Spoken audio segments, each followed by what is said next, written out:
Okay, so here we are. So now we know we're in fourth grade, and we know we're going to be working in small groups. And we know we're going to be spending about 20 to 30 minutes each day over the course of, I would say if I was going to be a realistic, maybe a week, we would spend our writing on this time. To make sure that all students get a chance to really dig in and practice these skills and not be rushed. There's nothing worse, I think, than rushing a kid through something just for the sake of covering it, just to move on to something else. I think kids are rushed too much, so we're not going to rush them on this. So we know in my classroom that if I'm teaching fourth grade, I know not all of those kids are going to be on a fourth grade level, right? I know that some of those kids are going to be pretty comfortable working at a fourth grade level. Some of those kids might be on a second or a third grade level. And then some of those kids might be on a sixth or seventh grade level. So how do I make sure that I am reaching and challenging and supporting all of my students? That is the tremendous task of education. So remember, if these are my learning objectives, we're going to identify biased material, we're going to state why resources are biased or unbiased, and then we're going to write an argumentative styled letter to the publishers, thanking them or condemning them. I have to think about what has to happen already. So remember we talked about those prerequisite skills. So I can't really write that section very well if I don't know what I'm doing first.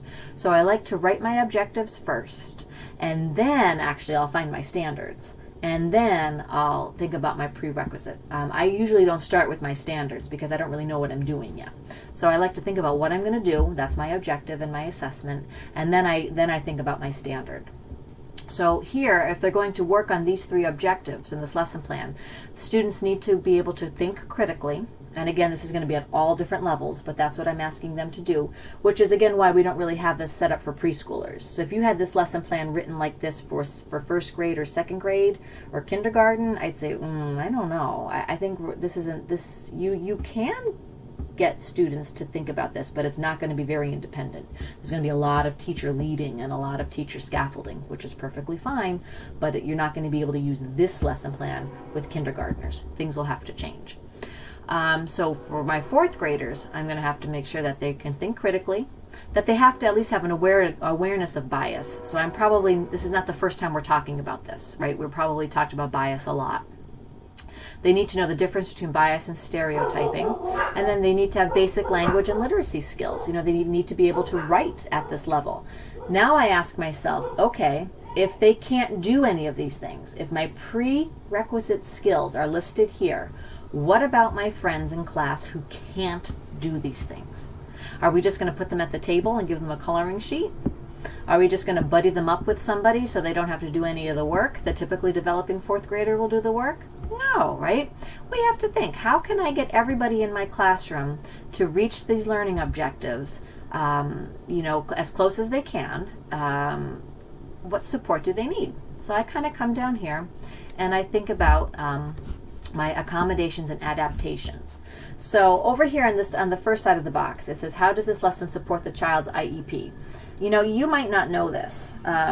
If you're in a field placement class, you might not know what the child's IEP is, and that's okay. So this is more not to be answered specifically. It's more to think about how will this lesson plan meet the needs of children in the classroom. So accommodations are things and adaptations are things I can change in the classroom. So what has been altered or added to ensure success for all learners? So for example, students can work in heterogeneous ability groups. So when I mix my groups up, I want to make sure that I have students at all different ability levels, because sometimes pairing up less able students with more abled students tends to help both students in their reading and writing.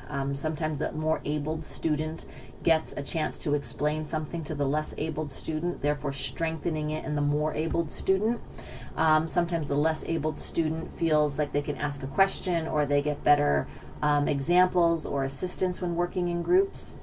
That's fine too. And students can use diction software and spell check. So if it comes to writing and I have a student in 4th grade who has an IEP, let's say, for a reading disability, and if that reading and writing is a particular challenge for them, then when it comes to writing their essay, they can use a software where they can say their essay into the computer, and then the computer will type it for them to kind of take that pressure off. Diction software can also work with students who have limited use of their hands, whether it's through cerebral palsy or muscular dystrophy, or whether it's through missing limbs or paralysis. Diction software can also be used. There are countless other ways that you can accommodate for your learners. So you can list just a few here that would help support that student. And again, you can look in your lesson plan folder on Learn for more information about differentiation and scaffolding your students. And of course, we'll talk about it in class, but this is just explaining what I have here in my lesson plan. So accommodations can be perhaps even allowing students who might have ADD or ADHD the option to have a standing desk, or to stand while they write, or maybe as they brainstorm, they can move around the room and sit on the floor, or have beanbag chairs, and again, then we're getting into our actual materials and resources. So if you're just planning this for your lesson plan, you could say, yeah, you've got all those resources, go for it. But if you're in a real classroom, you might be limited. You might say, well, I don't have beanbag chairs. And then maybe that's something that you want to purchase, or maybe put a GoFundMe page on, or ask your PTO or PTA if they have any money, that they would be willing to help you make your classroom more more flexible, more flex seating, because I know I would hate being at a chair all day long. Accommodations or adaptations, let's see, can also be maybe they could have labels on the pictures to help them to see what's there, or they can have kind of like this is an unbiased form, and then have a sample picture there that they can sort with. And then they can have a biased page, chart paper, and then there's a picture of a bias or a stereotype, and that way they can kind of keep their categories straight if it's more of a cognitive impairment, the critical thinking impairment, that kind of thing. Maybe you can offer them a graphic organizer for them to organize their thoughts before they write. Maybe you can offer buddy editing, right, where they write. Maybe you can do one as a group, where some children might want to write their own letter, and that's fine. Some children might want to write more than one, and that's fine. Some children might want to work as a team or a small group and compose one letter. You have to decide if that's going to be okay for you, depending on the child's abilities and needs. Maybe writing one letter as a group is okay, or maybe we want to push them a little bit more. So you don't have to write every accommodation or adaptation under the sun here. You just have to think of one or two good ones that you can change or alter that will help learning. And one of the best accommodations you can do is pacing. So imagine if I was going to do this all in one day. That's a lot of work, right? Kids are going to struggle. Kids are going to be stressed out. But I already said, well, this is going to take place over a couple days. So I've already accommodated my pacing. And I can even slow down my pacing even more. I can talk slower. I can repeat. I can go over things again. I can provide more examples. If a child is particularly struggling sorting biased and unbiased, I might sit with them for a couple minutes, or have a para-educator, a helper, sit with them for a couple minutes and do some examples together.